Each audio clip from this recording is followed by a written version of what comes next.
Shout out to A1 Dunn on the beat. I'd like to welcome y'all to the LK Sport Podcast. I'm a little somber mood about this podcast with my Laker boys. We're going to talk about the Lakers and Nuggets. We're going to talk about Heat Celtics. We're going to talk a little baseball towards the end. Hockey as well. We got a little bit of hockey at the end as well.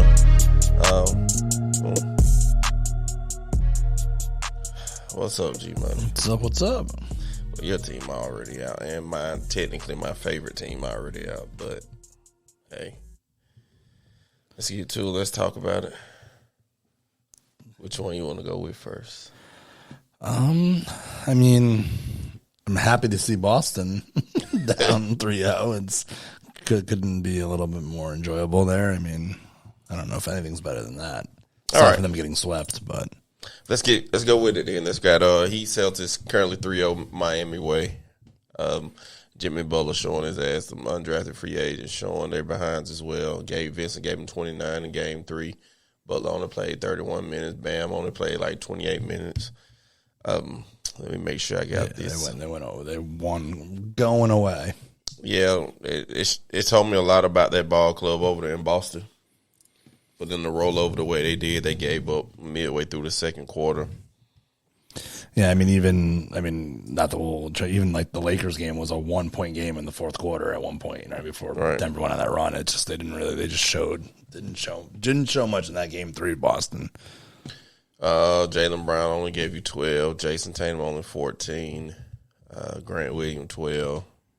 Jimmy Butler gave you only, like I said, 31 minutes. Bam only played 25 minutes. And then you had Gabe Vincent gave you the big game that we all need those role players to come in and get you one every now and then in the playoffs. And Gabe Vincent gave him 29 in this game. And then Duncan Robinson gave him 22. He was 5 from 7 from Trey. And, I mean, it was kind of pitiful on the Boston end. I blame Mazzulla a little bit, Tatum and Brown. But end of the day, I think this is one of those series where coaching and player development is really being shown in the NBA that if you got a great coach with some guys that buy in and player development, that you can compete. I mean, I think it's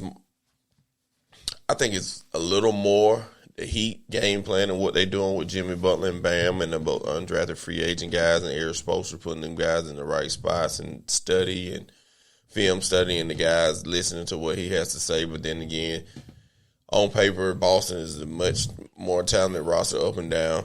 Seriously. Yeah, and it's one of the ones you scratch your head on like is the coaching really that much a difference in the NBA now? And I'm thinking taking it a little more seriously, like maybe coaching is that important in the NBA. And dude, Tatum and Brown need to grow some balls or something maybe too. I mean that's a whole other. You can go ahead and talk about them. No, I mean, well, they're diving into. They mentioned something during the game. It might have been game 2 or game 3 that, like, I mean, obviously Miami won that game going away, which is also an indictment on Boston too. But this year, Boston's like they're 0-4 in games that are, decided by, they're like five points or around that in the last like few minutes, and they're 0-4. They don't win. And then you go back and it made me think. So I went back and even looked at last year. And they won a couple of close games last year in the playoffs too, but they generally, when they win big. If the game is close, they don't win. Right. They don't win close games. And you want to talk about coaching maybe this year, but even last year it was a different coach, a coach that we thought was good. And I don't know if that's I don't know. Yeah. But I mean, even said they were losing, they lost most of those games last year too in the playoffs. And then obviously we know how Tatum and those guys did in the finals and stuff. So I don't know. And I mean, and he's, I know when Pedro watches this, he's going to just say I'm killing Boston because I mean, obviously Tatum is, he's a first team all NBA, super talent, top 5, should be a top 5 guy in the league, but he's just, I know he had 50 points in game 7, but like you start off shooting like that, you build a lead, but it's just like they just seem to come up small when the games are close and the games are tight. And I mean, he's only 24. So not to say he can't get out of that. People got on LeBron early on in his career for, not getting over the hump too. So not to say he can't get there. And same with Jaylen Brown. I mean, he's a little bit older, but still. He's 26. Yeah. But my thing with those two guys, excuse me. Excuse me. Sorry. Or was it? Okay, the thing with these two guys, they've been together. They've been fighting. They've been tested. They've been here before. This is not like they second time going this far. They was just here last year, a couple years before that. They was there. I mean, I think it's time for the conversation in the offseason, or do you split these guys up? With Jaylen Brown making the All-NBA team, now he's guaranteed a $50 million plus a year contract, and Tatum as well. So if you sign both of these guys to these long-term contracts, you got $100 million in two players. That means you're not going to be able to bring Brogdon back unless he just love Boston so much. Or unless the Boston owner is going to be willing to, because of like the exemption. That penalty is so it's going to be so lift. I don't know what the Boston. I don't know what their owner is, how he feels about that, because they haven't had to do that yet. I mean, yeah, I don't know. I don't know. That's rough to deal with, knowing that you can do it for a couple years, but then after that, you gotta. You have to sign those guys, both of those guys, for $100 million, knowing that you're gonna get back there and really have a great chance of winning the NBA championship. As of right now, from what we're seeing today, I wouldn't. Me personally, not that I'm the biggest Boston guy, I wouldn't do it. I'm $100 million within two players, and maybe me off the top of my head, Jaylen Brown has a market for sure. He can't dribble. That's the only thing that really bothers me. Like, to be good as he is, he's a two-dribble guy, pull up, or he goes to the rim. And what happened to him defending? Last year, he was one of the great above-average defenders. He guarded every position, well, in the perimeter. This year, he's not. I don't know what happened to that guy. I don't know if he got cocky. I don't know. He feel like he ain't got to do it on both ends anymore. But last year, Jaylen Brown was a shutdown guy. You can put him on someone, he will hinder them. He'll get a couple block shots, and he'll steal the ball and defend guys pretty well. I don't know what's going on in Boston. Mizzou probably has lost that locker room. I don't know. I think Missoula was definitely a coach that pushed the defense more than they do now, but. This is unprecedented to me. In my years, I'm pretty sure you got some older cats, that's some 80s, 90s guys, 80s, 90s basketball guys that's probably maybe seen something like this before. But this is for this team to be that talented, to be down 3-0, not just losing the series or maybe go to 7 and lose one in a who knows what can happen game. But you're on the rim on Tuesday night getting swept. Like, that's embarrassing. To the 8th seed, to if you match these rosters up, and I put these two rosters in front of you 15 years from now, you ask me who won this series, 99 out of 100 people that doesn't know basketball don't click on the Boston, because 15 years from now, we're going to talk about Tatum, Hall of Fame-ish, depending on what Jaylen Brown does with the rest of his career, Hall of Fame type of talk. And then you got Al Horford that been in the game for so long, he going to have a few words in there. And Marcus Smart and those guys, it's just. I don't know. Do you Jimmy buckets maybe, but that will be it from the Miami side probably. Yeah. So Bam, I like Bam. I think Bam can have have a great NBA career. And just 123 points, 111 points, and 128 points. That's a lot of points. That's to a team, and obviously Miami's here in the Eastern Conference Finals again, and we know they're a good team, but I mean they're not a team that scores. I mean that's not their thing. And you're giving up. They're shooting. Miami's shooting 52% from the field for the series and 48% from three. You can say a team's hot, but that's also if you're letting the team hit 48% of the threes, you're not doing something right defensively either. I got something. Jinkies. Jaylen Brown, Derek White, their pick swap for Dame and the number 3 pick. Would you take that? Jalen who? Jalen White, pick swap, whatever pick they got this year, for Dame and the 3rd pick. I think. Now you got Dame. If you resign Brogdon, you have Dame, Brogdon, Tatum, Williams as your core, and Smart still be there. Yeah, that might be fair. But I don't know. And you get the 3rd pick. Yeah, I don't know. I don't know if they're gonna. And then Boston gets the third pick? Yeah, because Dame then got the 3 right now. Dame is 33 years old. He made. I think that I don't think they do that with if they're giving up the third pick too. There's no way they're doing that. I don't think. So would you do? I mean, you might have to do Jaylen Brown, White, and draft picks for what some of these other guys have. But Dame's, you got to think though. Dame's 33, Brown's 26. Both of them all NBA guys.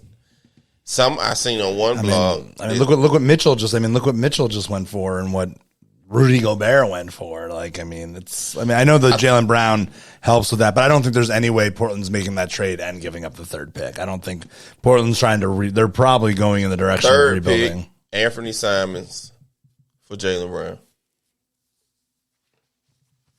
Obviously in Dame as well, right? No. Anthony Simons, third pick for Jaylen Brown. Yeah, I think Portland would definitely do that. I don't know if Boston would. Say, okay, Anthony Simon, third pick. Shit, they ain't got nobody else on their team. I don't like this dream. I don't like Dame on the Celtics. I don't like that. Dame. I don't like that. I don't see Dame in the Portland uniform next year. Let's talk about him going somewhere else, not to Boston. No. Dame, third pick for Barrett, Randall. Yes. And but again, Robinson but I don't think they even have to give the third pick back. Probably. I don't want to give it Mitchell Robinson. No, not Mitchell Robinson. You gotta figure. You're gonna have to give up something out there, team. No. They're gonna want pick. They're gonna. My guess though is if Portland is gonna trade Dame, they're gonna want back. Obviously they would take a really good young player, but I don't think they're gonna even want like an RJ or something like that because he's already making money. They're gonna want expiring contracts and picks. That's probably what they're going to want. Something similar to what Utah got for Donovan Mitchell. So Dame goes to Philly for all their future first rounders. Yeah, I don't think they have any first round picks till 2030 or something like that. That's a great thing. I keep on hearing that, but I'm like, where are these picks coming from? Where are these? They don't have nothing because they traded all those picks for freaking Harden and stuff. They already. I don't know unless they're going to invent something, but and it sounds like Harden's gone. I heard. It sounds like he's going to opt out. I'm going to wait till it's final and see. No, it's sounding like it. Is this series over Tuesday night? Yes. It's in Miami, so yes. So sweep them. Sweep them. God, I hope Boston doesn't win. Only reason I want them to win so they'll play again Thursday, give you something to watch. They're going into Memorial Day weekend to make. I can get some sleep for once. I can go to bed. I'll go to bed for once before going to Memorial Day weekend. I'll go to sleep for once instead of staying. Although these 8:30 games are much better than the 9. And although when the NBA finals start, they'll be back to they'll start at 9:20. Right? Yeah, 9:20. They'll start at 9:20. It says 9 o'clock on TV, but the game doesn't start till 9:20 or whatever, and then. Back to trying to stay up, and especially when you got to get up early the next day. Well, us grown folks. That's one of those things I do stay up for the NBA finals and things. But hey, especially if it's. I think it's gonna be good. So let's switch over to the other side of the Western Conference Final. We got Nuggets Lakers. If you don't know, Lakers down 0-3, Denver up 3. I'm gonna be more positive. Denver is up 3-0. They're playing very well this series. Jokic is showing why he maybe should have won the MVP. That team is healthy. Jamal Playoff Murray is here. KCP playing well. Porter's playing well. Gordon's the only question mark. He hasn't had a great series, but defending the GOAT in some people's eyes, and LeBron night in, night out, battling and sometimes you can see him guarding Anthony Davis. He's doing a lot on the defensive end, so you got to give him kind of a pass on that offensive end. But on the positive side, I'm gonna go Denver first. Like I said, them guys playing outstanding basketball, and we're showing why they was the best team in the league. And in the West, in the West, however. But I don't know, man. History, can happen at any time. But it's I don't know. I don't know. I know you want to believe it, but like I said, it will probably happen someday. We used to say it would never happen. And Boston did it. I know you don't want to hear that. Boston Red Sox did it in baseball. What year was that? 2004. For real? 3. No, 2004. Yes. I was there. I was there. Unfortunately. Yeah, that's the only team that ever in all sports came. No. It's happened like 3 times in hockey. Hockey's happened a few times. Yeah. But yeah, it's never happened in basketball. It only happened once, and then obviously it's never happened in football. Yeah, for sure. But you want to speak about Denver? Yeah, I mean, they're just playing, like you said, Jamal Murray, and even the first 2 games, like Murray kind of like acted as the finisher a little bit, and then even then in the last game, Murray had the big first half, only scored like 7 points in the second half, and then Jokic, who was actually having his worst, he only had like 9 points going into the fourth quarter, actually scored like 15 or 16 in the fourth quarter to close that game out, and probably, I mean, Jamal's averaging 35. I still think, depending on, I guess if he had a huge closeout game and Jokic didn't have a game, I guess he could steal the Finals MVP away from Jokic. But I still think, Jamal's averaging 35, 7, and 5, which in like any other thing would be a lock. But with Jokic is averaging 27, 15, and 11. Like, that's unreal. He's almost. I'd have to look it up again. This is just in the series, but he was going into Game 4. He was, going to Game 3. He was averaging a triple double throughout the playoffs. I think he still is. He had 24, 8, and 6 last year. He dropped down a little bit with the rebounds and stuff, but it's unbelievable. Those 2 guys, it's really, it's nice. And then, Michael Porter Jr. is turning into it's still not quite at the level where you want him to be, but that guy has like star potential written all over him. My thing is Bruce Brown, KCP. Yeah. They're the 2 players that really helping Denver get over here.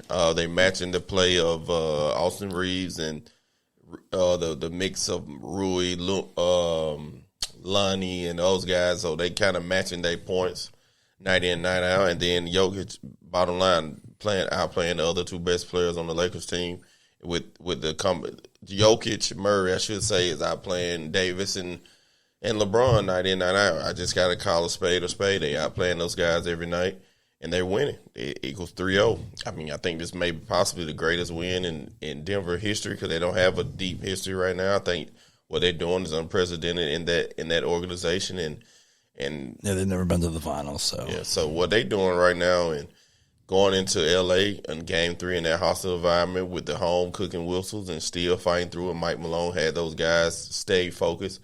It helps when you get one of your main guys get 30 in one half, but you can tell Lakers came out in that second half like we're not going to let Murray beat us. Jokic got in foul trouble with 4 fouls, and he came in the fourth quarter and picked up like nothing happened. Like I said, went from 9 points to 24 points. There's like post. And unlike the other, these games have all been close and competitive. I think I said that when we were talking about the series, like I thought the series could go like a million different ways. I said nothing would surprise me. And I said I wouldn't be shocked if somebody won in 4 or 5 games, but like all the games were close. And that's kind of, that's what we're having. All these games have been games in the fourth quarter. The first game, Denver got out to that huge lead, but the Lakers came back and made it close and ended up being like a 6-point game. That game was close in the fourth quarter after that huge thing. And even in the last game, the Lakers were up by 1 in the fourth quarter, and then they went on a 13-0 run or whatever to take that lead. That's when Jokic got in foul trouble. They took over the game and got the lead, and I was like, okay, maybe they'll get it. Nah, that man came back. Yeah, and unlike the Celtics, the Lakers are showing some cojones. Yeah. Speaking of a surprise for LA teams, but whatever. I'm just a big LeBron fan. But so am I. I love LeBron. He's averaging almost a triple double in this series too, and yeah. But on that end, I think let's start with LeBron since we already on him. I think LeBron's getting tired, man. Age is catching up with him right now. You can see many signs of fatigue throughout the series, especially in Denver with the altitude. And the guy that shoot that many threes tell you that he don't want to go through the battle of getting to the rim. He's not going around guys as much as he used to anymore. And in order for LA to even try to make this a series for competition-wise to go in the books, I don't think they can win 4 straight, me personally, because this team is too good. But like I said, anything can happen. But to get Game 4, possibly go to Denver, get a Game 5, and muscle it together and come back home, that would be a plus for them. But LeBron, gonna have to stop shooting so many trades and trust your guys. Austin Reeves been cooking this whole series. That pick and roll with him and Anthony Davis been working all series, and for some reason, end of the game. And I get it, you got LeBron James on your team, but you got to stick with what worked. And the Austin Reeves pick and roll, and you got to send D'Angelo Russell ass down. He got a short stick. He got to have the shortest stick of all tonight. Well, Monday night, excuse me. We're recording this on Monday evening. He's got to have the shortest stick. D'Angelo is really hurting the Lakers. They need a true point guard on that team. They're missing that right now. I think you can move LeBron down to the 1, put Rui in that starting lineup, and you go with Rui, Reeves, Davis, Braun, and maybe even Vanderbilt, maybe even Lonnie Walker. I think you just got to put your best 5 players out here at this point and see what's happening. You're back against the wall. Ham, you don't have no choice. Put your best 5 out there. Bring Schroeder and I don't know. Figure something out. You got Schroeder will bring it on the defensive end. He ain't doing shit though. Unlike Russell, though. Yeah, I understand you got to play defense, but you got what he had 5 points last game and 6 personal fouls. You tell me is that a win? Yeah, no, of course not. I'm just saying, but Austin Reeves. He's cooking. You gotta, but Schroeder won't really. He won't like shoot you out of a game like the way Russell. Schroeder will go out there and look to pass the ball, play some defense. Like Russell wants to try to score when he's out there, and that's why like say if he's not going, you almost just have to sit him down. I mean, 7 points per game is from Russell is like that's your starting point. I mean, that's not. That. And he's not guarding. He's not guarding Murray very well. Murray's putting that boy in the air fryer every time he out there. So you're getting almost 23 from Austin Reeves, which obviously you're not expecting. What I'm saying. So he's cooking. That pick and roll with Anthony Davis works, and with Braun and those guys being a decoy, Braun being a decoy, and you got when you put Rui, you got to look out for Rui now. What did Steven say? Lay off the threes, LeBron. Lay off the weed thing he used to do with Josh Gordon. Lay off the threes, LeBron. If LeBron lay off the threes, I get 3 for 19. I love LeBron, and I love 3 for 19. I just don't see them losing, getting swept. I think they'll win Game 4 just for pride. Yeah. I think they're gonna go out for the city of LA. Magic Johnson, Kobe, the whole legacy of getting swept in the Western Conference Final. I don't think they want that on their name. He always catch enough shit anyway. He's the only player I know in year 20 that catches as much shit as he do. But I'm gonna give you one more. The haters. Even the Kobe Bryant last playoff series, he got swept. Can you guess what team it was? What year was it? 2017. I can't Denver. No, it was the Thunder team with Harden and Russell. Them guys that went to the final and got swept by by Durant and those guys. Yeah, they got swept. That was his last time in the playoffs. Oh, that was his last time in the not his last year. His last time in the playoffs. Yeah, he got swept by that Durant Russell team and those guys that were together. That was a good young Thunder team. But the Kobe fans don't want to hear that part. So. It's not the Kobe people though. It's not the Kobe people though. That maybe some of them do, but it's the Jordan people. Yeah, it's the Jordan people that won't let it. And it's you think they would be. You think I try to tell. I know some people that are like these big Jordan people. I'm like, you think like are you not comfortable with him? Are you afraid that like LeBron's going to catch him? Like if Jordan's that securely the GOAT, like why do you need to bring down the both second, of them goats. How about that? The second. Oh yeah. He's like I said. I was not a Jordan guy. I hate Jordan. I'm more of a LeBron guy. But I still think Jordan's the GOAT and LeBron's the second GOAT. That's still what I think. LeBron's the best player we've ever seen, but Jordan's is the greatest player we've ever seen. That's the whole boat and GOAT conversation for me. That's why. But I just don't know why the Jordan people need to every time they need to take a shot at. They need to take a shot at LeBron. But LeBron's doing things that Jordan never dreamed of doing. He's in year 20 doing this. Jordan only played 15 seasons and had a couple little breaks in there in between those seasons. So LeBron's gone to the final. He's lost all these finals, but that's all mileage. Right. It's all mileage on him getting to the finals every year. You don't only, like they like to say, it's you. it's, Jordan played 15 seasons. He won 16 championships. Six championships. That's amazing. So that means 9 times he didn't win a championship. Yeah. So it's like that whole, is it just better to lose in the first round than it is to lose in the finals? That's the whole thing. It's that whole argument. But I mean, like I said, Jordan, I still think Jordan's the GOAT. But so before we wrap up the NBA right quick, if history between these two teams, Boston and LA, being down 3-0, if it anywhere in history, if you had to pick one of those teams to possibly pull it off, which team would you choose?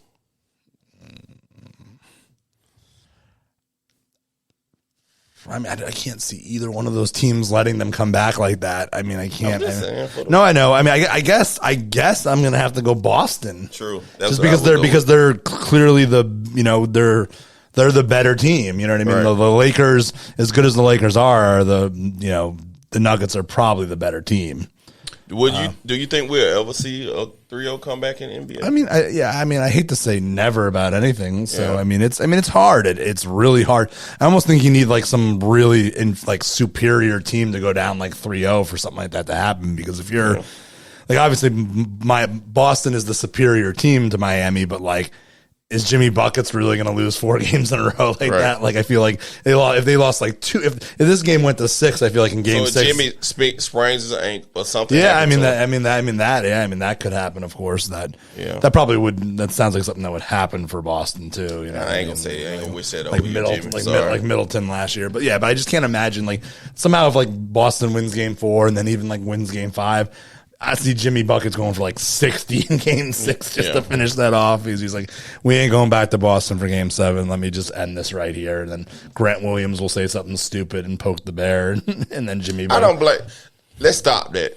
Grant Williams, quote unquote, poked the back. Grant Williams, the only person on the Boston showing heart right now to even push. He might be, but you can't do that, man. I don't know why is it. But I'm saying, but why is it? Y'all act like Jimmy is the Michael Jordan or something. He kind of is in the playoffs, but but why is it always seems like it's always that if they blame everything on Grant. No, I'm saying, but if Tatum's talking some trash or something, why is it always the guys that are the middle? It's always the guys that aren't as good talking the trash, trying to But then of course, when you do that, it's gonna come back on you. But it just, he literally did that, and then boom, Jimmy went scored 9 in a row or something like that. So the top. Let's go back to the Boston thing. The top 3 things Boston is why they losing this series is Mazzulla, Brown.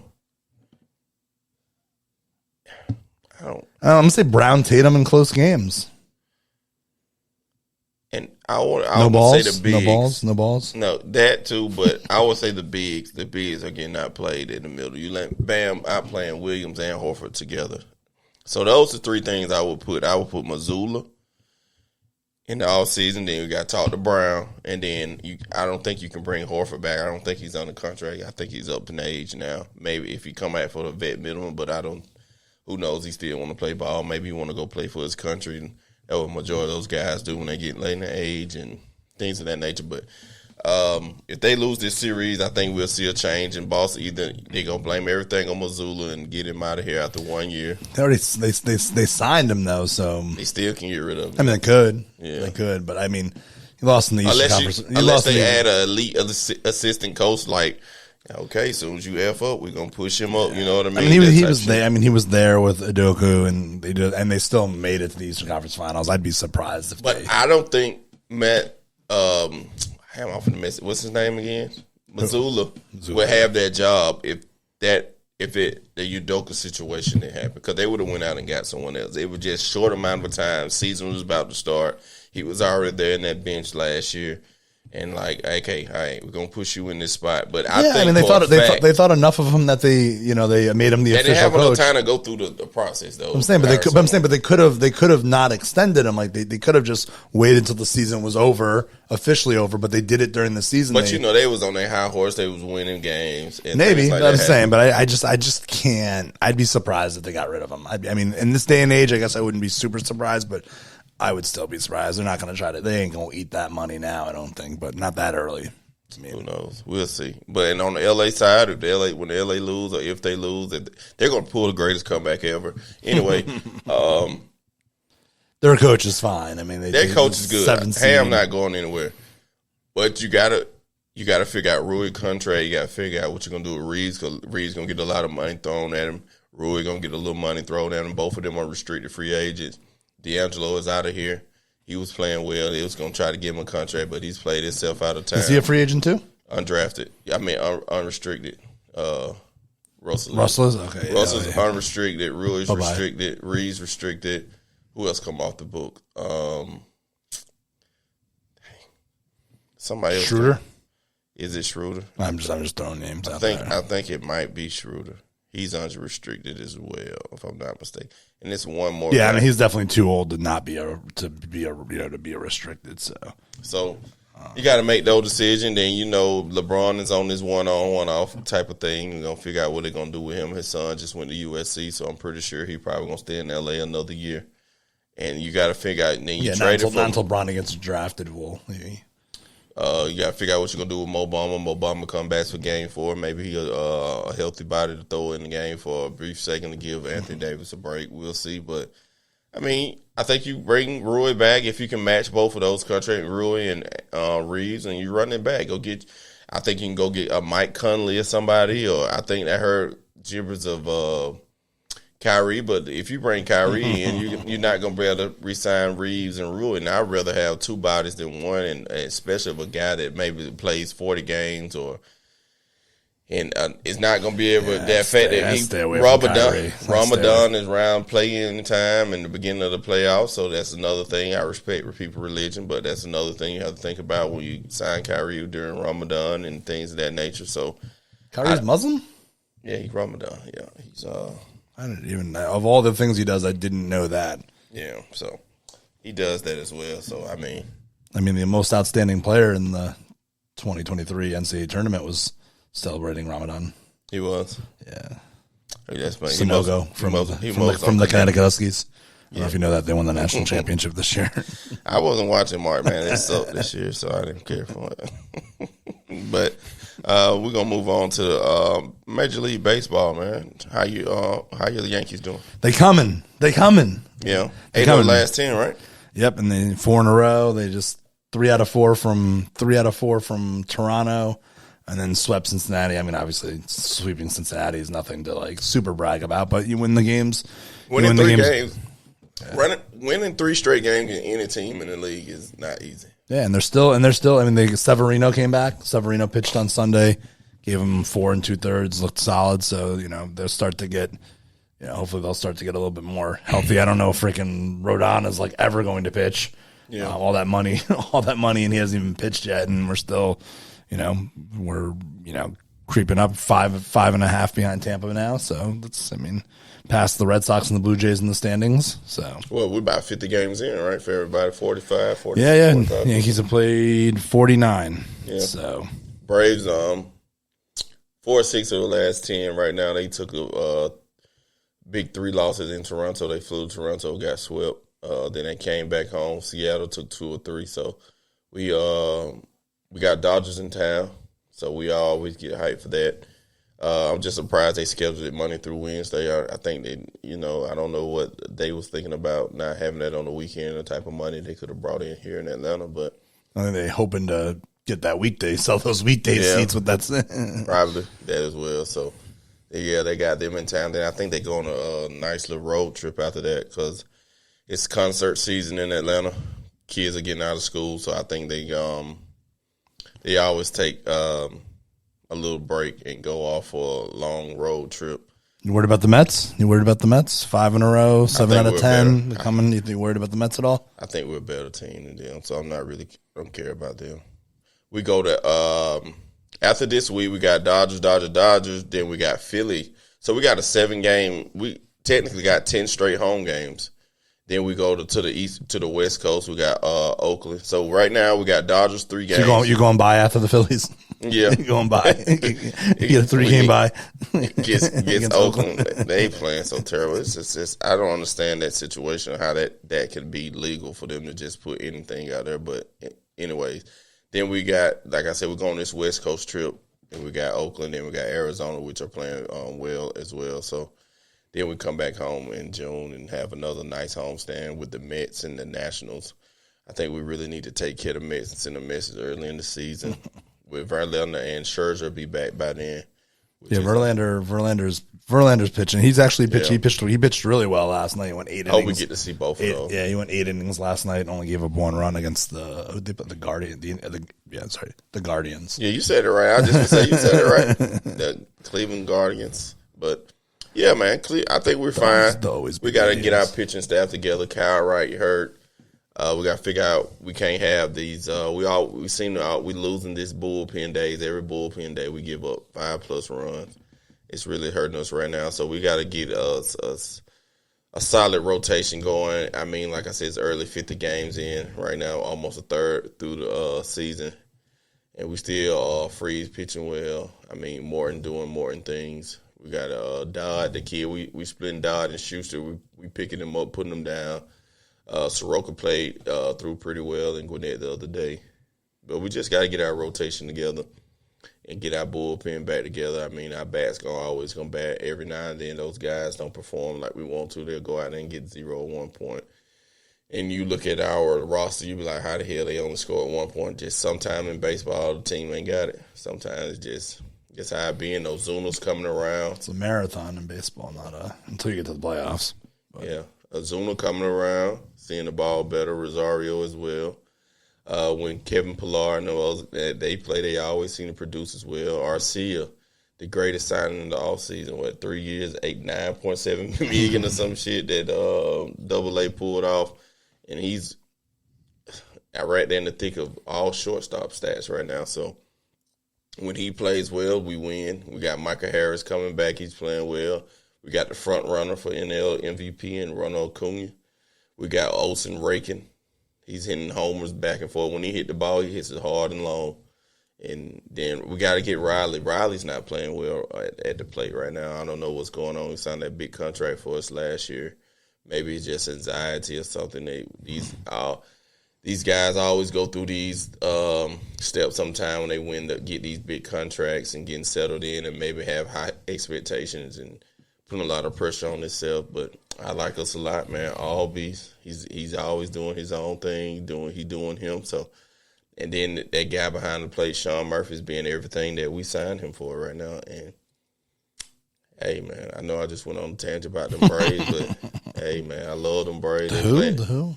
The Braves? Yeah, man. 2021 World Champions. So I think we have a chance to get that again if we get healthy. But let's talk about the rest of the league. Yeah, I mean, you'll have a chance. I mean, you'll be there. I mean, you'll be in the dance. So sometimes in baseball, it's just about being whoever gets the hottest in the dance. Yeah. It's just, especially for a sport that is like, best out of 7, best out of 5. Right. It's amazing how often like the best team doesn't always win. It's just like pitchers get hot, hitters get hot. It's just like you see it all the time. But yeah, it's funny. We were talking about a few weeks ago. We were talking about the Pittsburgh with the hot start, and then the Cardinals with the really bad start, and it's getting close. It's got 24-22 and 21-27 now. So it's really. I wish we'd made a note of where it was last time, but they lost 7 at one time, 7 straight. Pittsburgh at one time. And now St. Louis is 1-2 in a row and 8 out of 10 as well too. So they're going to pass the Pirates by the next. And they in Cincinnati, they got a series of Cincinnati Monday through Wednesday. So I'm pretty sure they'll take 2 or 3. And Pittsburgh is in Texas. No, they're at home for Texas, and St. Louis and Cincinnati, and they just came off getting their ass whooped by the Yankees. So maybe they'll still win, but you never know. These guys have a little pride in the beginning of the season. Then, halfway near the All-Star break, then the manager or the GM will send a message down like, hey, we can't win too many more games. We're trying to get these picks. We all know that happens in all organizations. So you think the A's at any point going on I mean, they only have 4 less wins than the Royals. Any chance they win more games than the Royals? No. Hell no. I would probably Las Vegas A's are not doing it. I like the Las Vegas. I'm just pitching them revamping that a little bit with like some black and green and gold. That should be fire. Did we talk about, not to change sports again, but did we talk about the Wembanyama? I don't know if we. Oh no, we didn't. Yeah, we'll mention. We'll go. No, we'll go ahead. And, let's do. Yeah, I mean, he's going to the Spurs. Yeah, he's going to the Spurs. Spurs organization is turning around in a blink of an eye. Too bad. Assuming he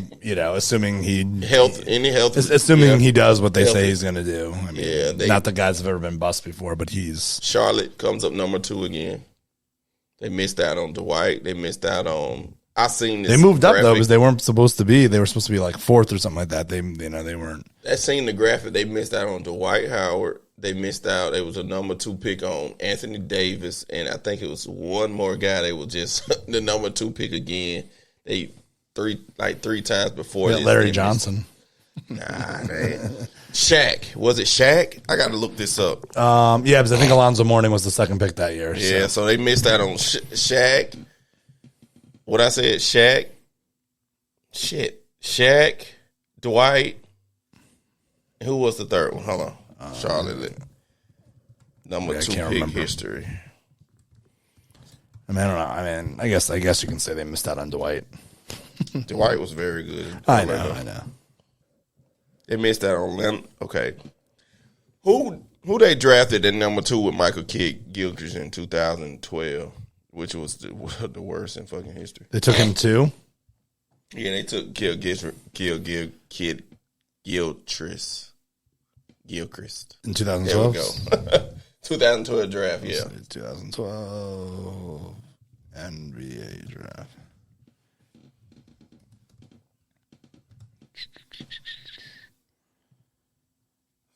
Let's see.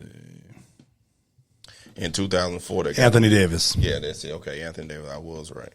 So they supposed to got the number 1 pick that year and end up with Kid Gilchrist. In 2004, they supposed to got the number 1 pick. I mean, they still could have had Bradley Beal, Damian Lillard. So they ended up drafting Emeka Okafor in 2004. Wow. I mean, he played in a great college, but I mean, y'all went number 2 and 3 in that one. Emeka Okafor and Ben Gordon. Yeah. Who hopefully, can eventually get his... He was on a podcast the other day. He was talking shit to... get his life back together, Ben Gordon. Who he's talking shit to? Who? Okafor? No, Ben Gordon. Sure was Ben Gordon, but he's like in jail right now or something. No, he's out. Oh, really? He's had all kinds of... He's clearly had some kind of emotional and whatever. And I love those guys. They got me, another championship for my Huskies there. And the crazy thing is about that, there was actually like... talk about who should be that number 1 pick in that draft, Okafor or Dwight Howard, and the Magic made the right choice. very made the correct choice. They made the right choice. I mean, it didn't really. I mean, they got it to a finals, but I mean, that's still.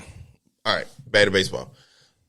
I'm gonna go through it right quick for the casual baseball people, or just sports fans. You got AL East, you got Tampa Bay 34-14, and you got Baltimore and New York. Boston, Toronto's at the bottom. They flipped from 2 to the bottom. You lose 3-4 straight. They've lost 4 straight, and that's all it takes in the AL East to be at the bottom. And everybody above 500 still. Everybody still. Sure. AL Central, Minnesota, Detroit, which is surprising because I took them on my board to win less than 68 I mean, they're second, but they're 20-24, though. Hey, still, man, so. I don't care. I don't like it. Cleveland's 20-26, and then you got White Sox and the Kansas City bringing up caboose. I'm pretty sure that White Sox team will be broken up. Tim Anderson will be on another team. You have, I'm looking at it in my head, Roberts, all those guys. That team will be rebuilding, and some of those players and then pieces, maybe even Dylan Cease, all those guys will be on a different team by the end of your Giolito. They got some good pick, Lance Lynn. I would love the Braves to go after one of those guys in the postseason, because right now we need extra starter, and I would love to have one of those guys, especially Dylan Cease, but I'm pretty sure they'll be asking for a lot to get him. Then in the AL West, you got Texas Rangers leading the way even with DeGrom on the IL, they playing pretty well. Then you got Houston, they on the rise. They 9-1 in the last 10 games, so Houston back on the rise. I know Altuve is on his way back up if he's not up already. And that team is coming back together. Then you got Angels, Seattle, and maybe one of the best ran organizations in MLB, the Oakland A's at the bottom. So, they're only minus 168 run differential this year. It's bonkers. If the Angels are hanging around 500 during the All-Star break, do they break this up? Or do trade deadline, I should say? Probably not. I mean, with the extra wild cards, it's hard to do that. Yeah. I mean, they're doing a little bit with smoke and mirrors too. They've given up 232 runs and scored 239 plus 7. So I mean, that's not going to get you much. That's not the recipe for success. So maybe they're only 2 games above 500. They seem like they're 5-5 in their last 10. So they've seemed to cool off a little bit. The Astros are hot now. They've won 7 in a row, 9 out of 10. But we expected that team to especially hit. Listen, the thing with the Astros this year is, are they going to get the pitch? Their pitch have been doing well. Valdez been doing well, and those guys. But that's the biggest question with them, probably. That lineup is good. So yeah. In the NL side, NL East, you got Atlanta at the top of their division with the Mets on the way. They won 5 straight, so that's something to look out for. They don't got hot, and they starting a series with the Cubs, which are not playing that well right now, so they can extend that win streak as we speak. Then you got Miami, Philly, Washington. Philly is starting to get healthy again. They won their last 2. They're 5-5. Yeah, Bryce back. Yeah, got Bryce in the DH spot, so they can help the chemistry and the crowd and the morale of your team. So they'll make a run here very soon. In the NL Central, you got Milwaukee, Pittsburgh, St. Louis, Cubs, Cincinnati. I don't know what happened to Cubs. Cubs started out pretty high. I don't know, the wheels just fell off. So I don't know. They've been really struggling. And plus, you see the Brewers plus minus there at first place in that division, -2. Yeah, that's weird to sell too. So I think by the time we maybe come back and talk about baseball again in another week or two, St. Louis might be at the top of that division. By the time certainly. I mean, they're not within. Milwaukee's 4 games above 500, so it's not like they're running away with it at all. So certainly possible. We really do. I want to. Now that I think about it, we really haven't gave baseball a lot of respect at the beginning of the season. Maybe we can do it. It's hard. I mean, it's hard. Baseball's so long. It's like, you know what I mean? It's just like it's so. Like I said, a lot of people say baseball doesn't start till like the 4th of July. I've been asked to do a Braves pod, like let's talk about Atlanta Braves and picks and farm system and all that. And I never really thought to do it. Maybe I'll do it soon. Just go through it and really talk about the Braves, like get into it and their batting order and bullpen and all that good stuff. I know, right? I know you're a Yankee fan. We can do it. I don't hate the Yankees. I mean, they beat us in 99, but and 90 and shut the hell up. and 96. Yeah, we did. I'm a Yankee fan. I live in the A now, and they're in the National League. I got no problems. I got no problems with the Braves. Yeah. I got a Braves hat. We gotta get you to wear it. But NL West, we got Dodgers, Arizona, San Francisco, San Diego, which is disappointing people right now. They 2-8 in the last 10. You got Colorado bringing up the caboose, which we all thought would. But Arizona's playing well in that division, which is a surprise. Zach Gallen, shout out to him, man. He's playing. Oh my God, he's pitching very well. Dodgers, we got, like I said, Dodgers Braves right now. Both got 29 wins. So I hope we get at least 2 or 3 out of them so I can have a little bragging rights in the beginning of the season. So screw the Dodgers. Man, I'm with you on that one. Now I'm with you when you're right now. so it is screw Dodgers. They'll do that. I mean, they always win. They always win in the regular season. Yeah, since it was the bubble, COVID year, that last championship didn't count from what my understanding. Right? Oh yeah, right. Yeah, I know, right? I mean, like why? Like we said in that argument, in that group text. I mean, baseball was definitely like the most different for that year, the 60-game season and stuff like that. But I mean, you still had to win in the playoffs. But I mean, that of course that's the one the Dodgers won. Yeah, of course that's the one they had no fans and stuff like they didn't shrivel up in that one. And that they didn't have the chance to shrivel up against the crowd there. For the beginning of the season, very quick question: what's the word? Most surprising team and least surprised team right now? Least surprised? I'm gonna go Braves. I thought they was gonna be good. And I mean, there's probably a few teams I'm not surprised with. Tampa Bay for me is the most surprised. They play very well. I mean, they always play good, but they've played so good. Yeah, Baltimore as well. Yeah, Baltimore. I would say it's probably between, and I expected Baltimore to be okay this year. I would say it's probably between Baltimore and the Diamondbacks. Yeah. Just the Diamondbacks have a lot of young guys, and I mean, again, with a young team like that, even with the Orioles or the Diamondbacks, am I going to be surprised like when the season ends and they're like 80 and 82 or something like that if they're 500 or below? But like the fact that they're playing like this, I mean, Baltimore's playing 660, 31 and 16 right now. Wow. They have the second best record in baseball, Baltimore. Yeah. Almost 50 games into the season. So that's pretty, but again, we've seen guys. They got a lot of young guys on that team, too, to be playing that well, and that's a very bright future if you're Orioles fan. For sure. But again, these teams, sometimes you see, I mean, I feel like you see it in baseball every year. There's always some teams that are just like, wow, they're like, is this team going to be a playoff team? And then like, by the time you get to September and you're like, oh no, that wasn't real. Wow, the Braves are 12-10 at home and 17-7 on the road. Earlier, That's wow, that's amazing. They by far got the best road record right now.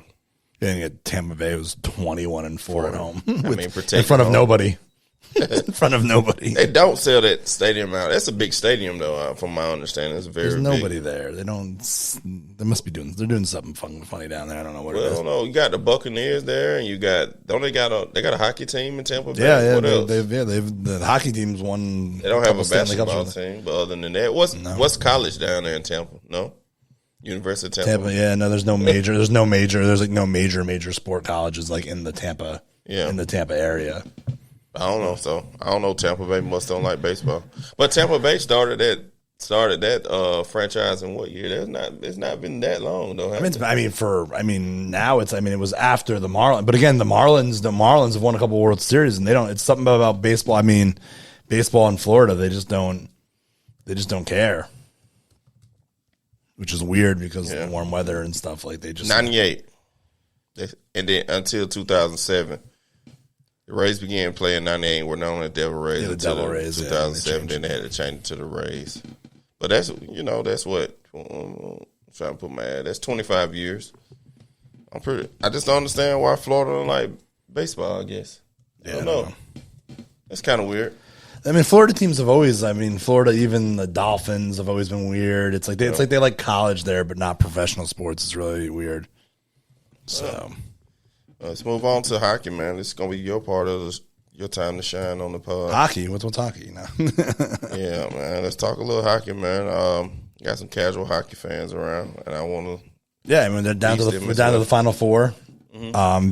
Vegas. It's Vegas versus the Vegas Knights versus the Dallas Stars and the Carolina Hurricane, formerly known as the Hartford Whale, versus the Florida Panthers. And the Florida Panthers are having one of those, which you see it in hockey, kind of one of those like miracle. Vegas is up 2-0 and Florida's up 2-0. Florida's they're not supposed to be here. Gotcha. They beat Boston in the first round. They were like Florida I know about that part. Yeah, Florida was the last team to get in the playoffs, so they were like they're the 8th seed. They're essentially the 8th seed, right? In the Eastern Conference, and they're up 2-0, 2 wins away from going to the Stanley Cup, the Stanley Cup Finals, and they've won. It's been the 2 wins they had were both overtime games. So sudden hockey overtime is sudden death.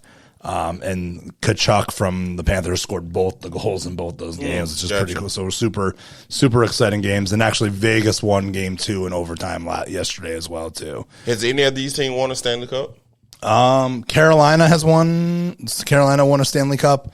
Dallas has won. I'm 99% sure Florida has never won a Stanley Cup, and Vegas has only been around for like 5-6 years now. Gotcha. They were an expansion team just a few years ago. They did go Vegas in their first season, went to the Stanley Cup Finals though, which is just so crazy in hockey. That can happen, of course, only in hockey. But but they have not. They don't have a cup. So I guess I'm kind of rooting for Vegas. I can always root for Vegas. Yeah. Vegas, baby. Vegas. So you're going for Vegas. While you got the hockey, I'm going to talk about golf. Shout out to congratulations to Brian Brooks Koepka. I think I said his name correctly. Just Koepka. It's Koepka. He won the PGA Championship. He took home $3.1 million. So, not a bad for a weekend. Yeah, so if your kids want to play golf, guys, let them play a little golf to get $3.1 million. You get the wear cool khakis and go play on the Live Tour. You might even make more. Yeah, Live. And he's a Live guy too, which the PGA guys love. Of course. Oh wow! And then you get the play on Friday through Sunday and Thursday through Sunday. Yeah, Thursday through Sunday and enjoy the weather and get the pampered treatment. I mean, it's a little bit more goes into it than that, but yeah, no, it's a nice. I don't know. You ever play? You play golf? You ever played Top Golf?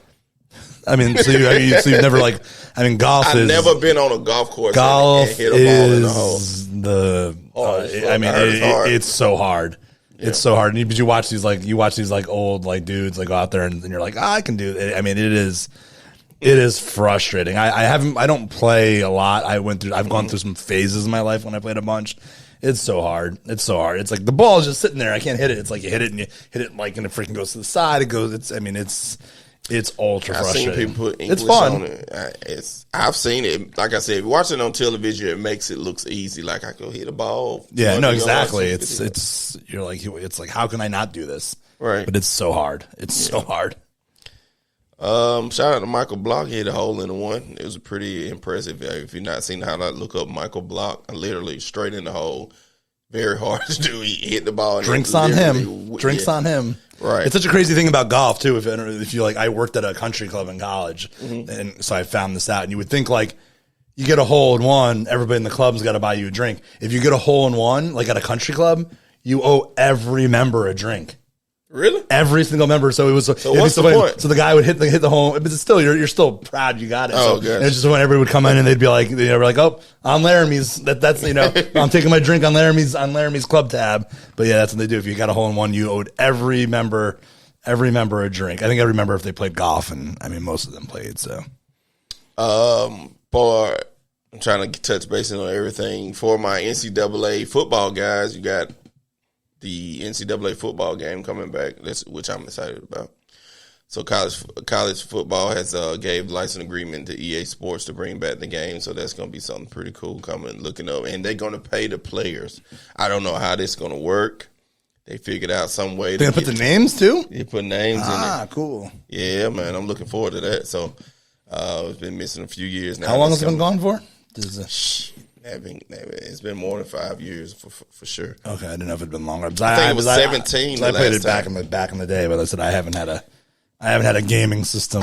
You probably don't know this answer, but I'm gonna look it up to make sure that I'm not completely wrong. Give me 1 second, and I want you to guess this NCAA player that was on the. He played for Michigan that year. It was 2017, the last year of the NCAA football game. He played. I was about to be like Desmond Howard, no, Charles Woodson. Let me see. I don't know why. He was the last guy that was on the cover. Yep. The quarterback, number 12, right? Is that who it is? I don't know his name. No, was he had dreads? I just had this cover up, and now it's all of a sudden that's how the internet does me. Tim Tebow. He didn't play for her. Oh, no. It was 2014, the last NCAA game. That's almost 10 years. Yep. So, here you go. Can you guess this guy, number 16? It looks like, it kind of looks from here, it looks like Josh Cribbs. Nope. But that's too early. That's not, Josh Cribbs would have had been before that, and he didn't play at Michigan. He had a great year, too. I know who the guy is, but I can't. I don't know. Denard Robinson. Yeah, I wouldn't have ever got that. Denard Robinson had a great year in Michigan that year. I think they won the Rose Bowl that year. He was supposed to go to the league and take over. You get it. We get these guys every year that's going to go to the league and do this and do that. But yeah, Denard Robinson. Was he supposed to be a good pro? I don't remember, but he got drafted. Here we go. He was round 5. Oh wow, no, he didn't get drafted. Well, let's see. He played for Jaguars 4 years. Then he gave Atlanta Legends. I don't even know what the fuck. He's an Atlanta legend. Yeah, what they say? He played for the Atlanta Legends. Oh, played. I thought you were saying he was on. I was like, he's an Atlanta legend. And you don't know more about this guy? And he went to Michigan. First team All-American, Big Ten Offensive Player of the Year. First team All Big Ten Gator Bowl MVP. So he was one of those guys that they were like great college player, but like they didn't really believe that he was going to make it in the. Shout out to Don Robinson if you ever hear this. I'm gonna tag him, but he's he's like, man, somebody talked to me about on the podcast. I know, right? I gotta go on. Maybe we'll get him on. He ain't got nothing else going on. Don't look like my bad. But yeah, old Don Robinson. Right, he's not coming on the show anymore. It's been 10 years though. 10 years for an NCAA football game. And baseball. I mean, not baseball, boxing. Bring a boxing game back too? No. I'm bringing up boxing. You're bringing up boxing over the weekend.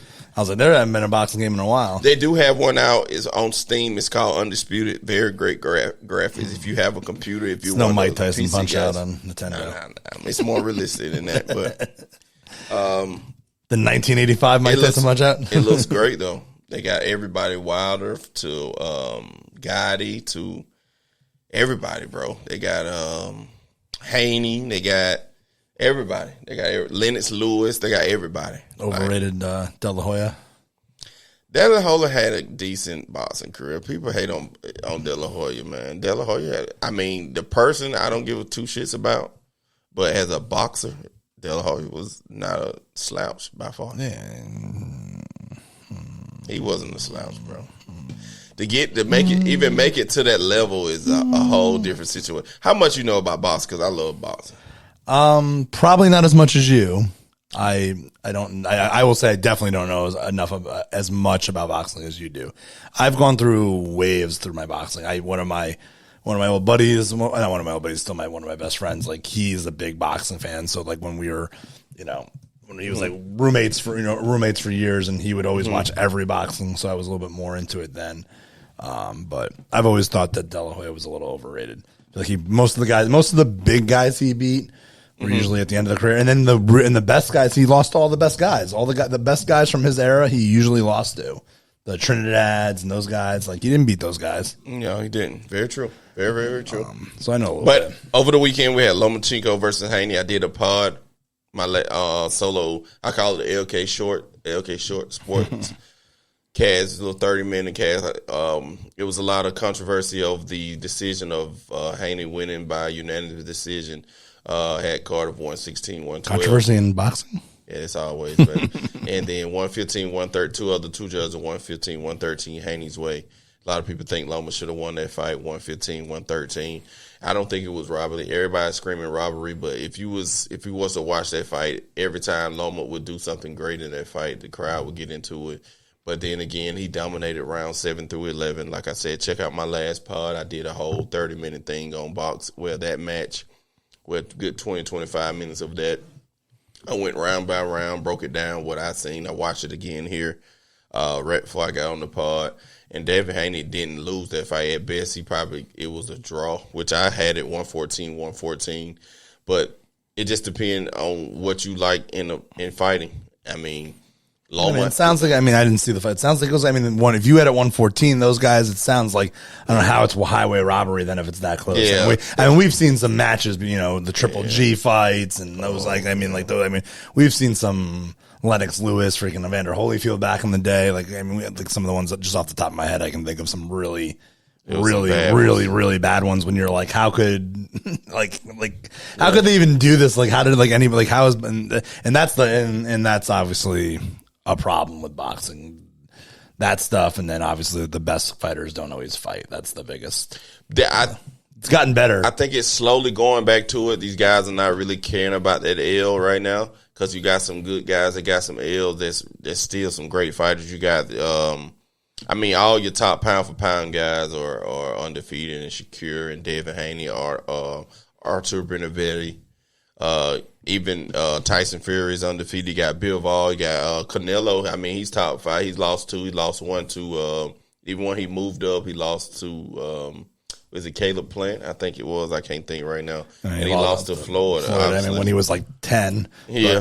You got Errol Spence. You got Usyk, and you got Inoue, which he's amazing. He lost to Triple G too, but that's a whole. Well, some people say. Then you got Terrence Crawford. All your pound for pound guys are undefeated, but you still got these guys that's out here that's got 1 or 2 losses, and Cabosas and I'm talking gibberish, but to not a boxing fan, Caleb Plants and these Oscar Valdez's and Saul Alvarez, and I mean I can go on, but I do that another day. But I mean I like boxing. I think these guys are knowing that going 50-0 is.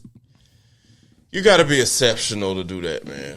What Floyd did to get to 50-0, I mean, I guess you can put him on the Mount Rushmore of boxing. If it just depends on your style, how you like your fighters.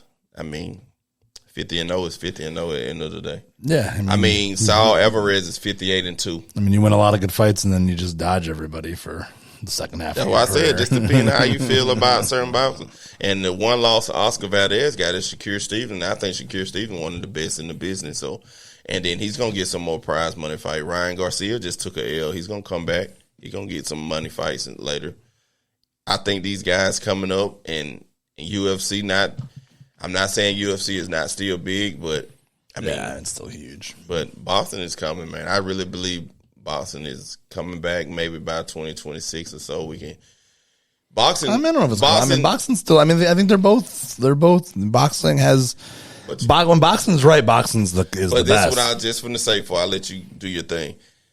Boxing always seem to do it best when the heavyweights are fighting. I was going to go that.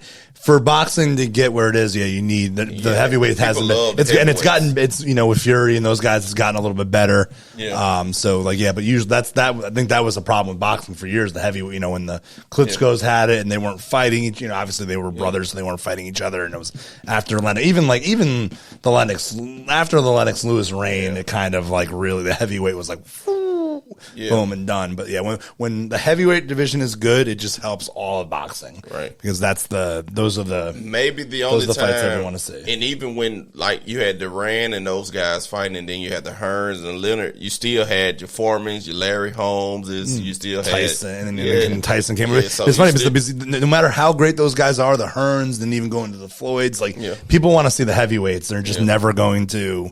Right. Maybe we had Mayweather and Pacquiao and all these great smaller boxers the last 20 years, but people want to watch. You had Sugar Shane and all. You got boxing was great, man. You had Sugar Shane, Oscar. You had Floyd. You went through Zab Judah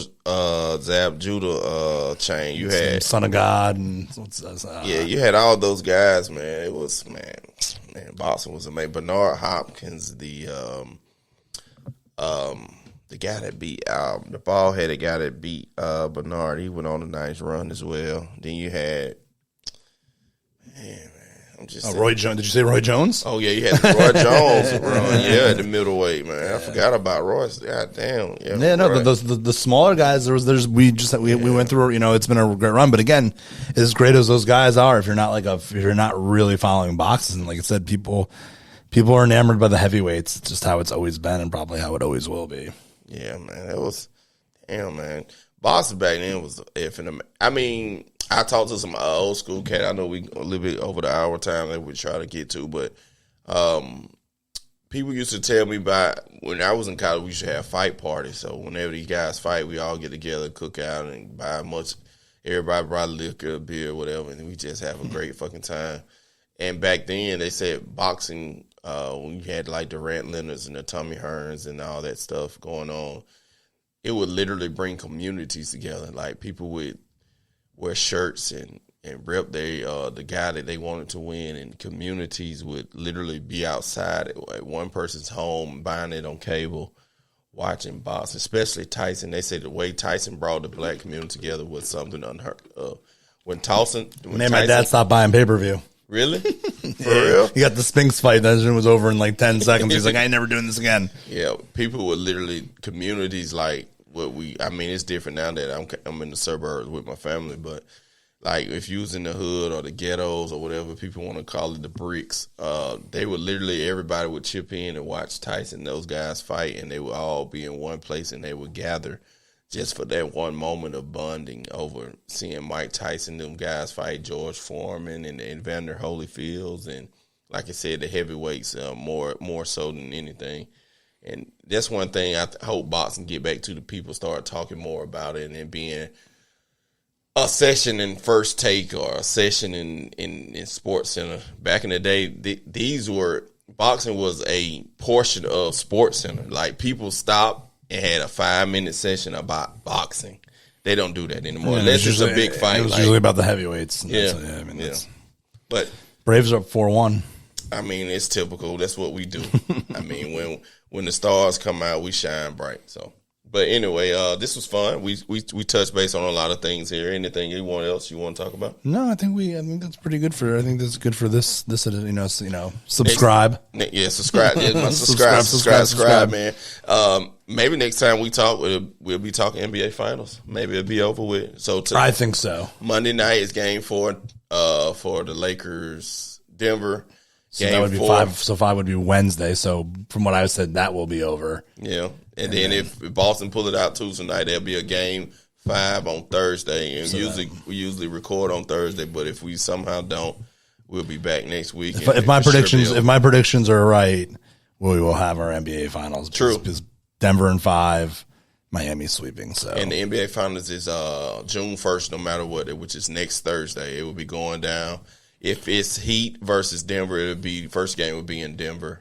No matter what, if Denver wins, if Boston or the Heat. No, Boston. It would be because Boston had the better record. They did? Okay, cool. Yeah. But right now, as it look, it'll be Denver Heat, and I don't think we have to worry about Boston. And then I think Denver being home in the series, kind of a little preview to the preview. If Denver pulls it, go ahead and end the Lakers season. Heat going into the altitude, which is a big advantage for those guys, and I think that probably going to be one of the main keys for them winning that championship. But we'll talk about that more as we get closer. Yeah, let's not jinx it yet. I know, right? Well, LeBron gonna pull it out. You'd be okay with that, but LeBron's gonna pull it out. Anybody can pull. And LeBron's shooting a documentary right now behind the scenes, so this would be like fucking golden if this somehow happens, but. For the simple fact of that as well, for my betting people, I know it's going to be too late by the time you see it. I would put you a little. I don't lost money on Lakers already. I ain't going to tell y'all that. I lost Lakers. I lost money on Lakers game 2. I lost money on Boston game 2, Lakers game 2, and Lakers game 3. So I'm in the red right now. So I'm pretty busted. So I'm pretty pissed. Miami $50 at plus 600. Ooh, yeah. You did it? Yeah. I would have got it. They was like. You seen the polls? They were 33% to win this series in the beginning of the series, Miami. They were plus 600. Plus 600. Fucking crazy. So you're turning 50 into 300. That's not bad at all. Can't get mad at that. But should put 500. I know, right? I be thinking the same thing after I make a bet. Like, damn, I had a little extra I could have put on there. I was too scared to do it. You know what I mean?